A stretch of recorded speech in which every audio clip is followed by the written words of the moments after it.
Budući da nam je zemlja u kolapsu, eks-premijer dr. Ivo Sanader dao je petama vjetra.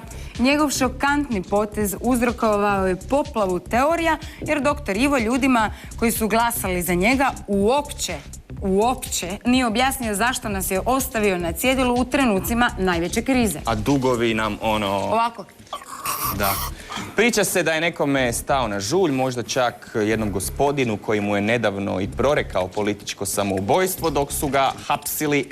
Ili da je skužio da bi ga odgovornost za aferu Kamioni mogla koštati predsjedničkih izbora.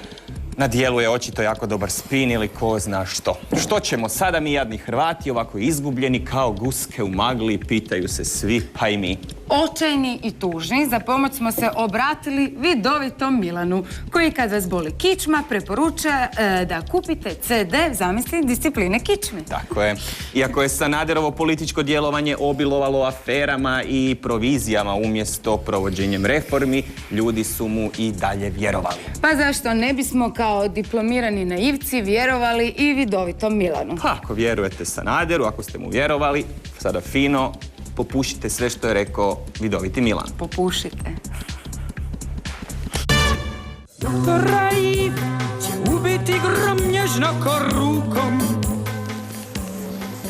Sad ćemo da vidimo, znači za sve gledalce Red Carpeta, zašto je bivši premijer Ivo Sanader odstupio od svoje dužnosti.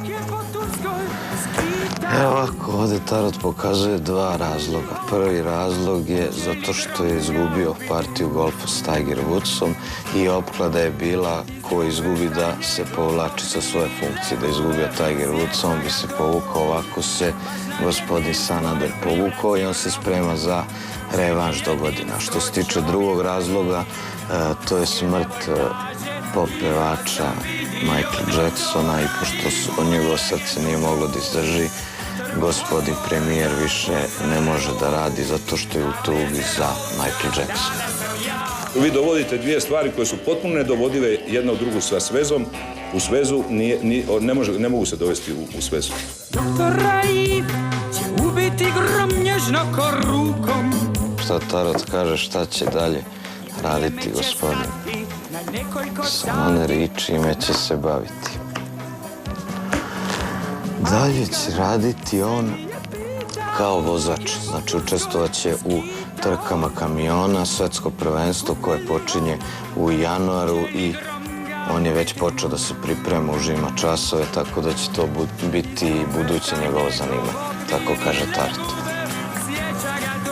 Sa svezom, u svezu ne mogu se dovesti u svezu. Doktor Raif će ubiti grom nježno ko rukom. Sad ćemo da vidimo dalje šta kaže tarot, da li će se gospodin Sanader kandidovati na sljedećim predsjedničkim izborima.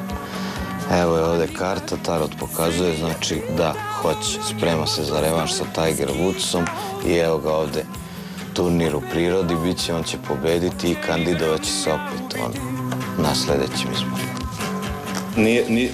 Ne mogu se dovesti u svezu. Doktor Raif će ubiti grom nježno ko rukom.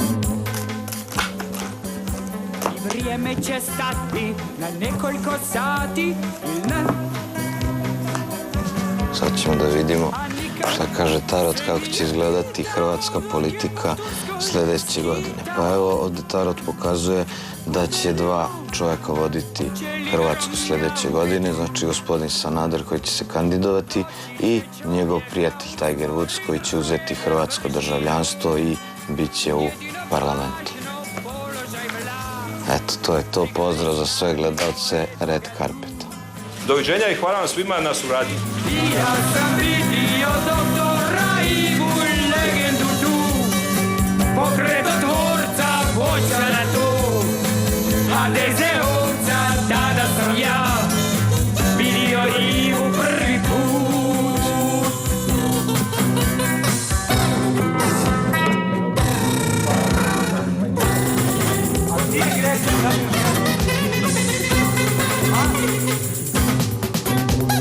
Doktor Raif će ubiti grom nježno ko rukom. I vrijeme će stati na nekoliko sati.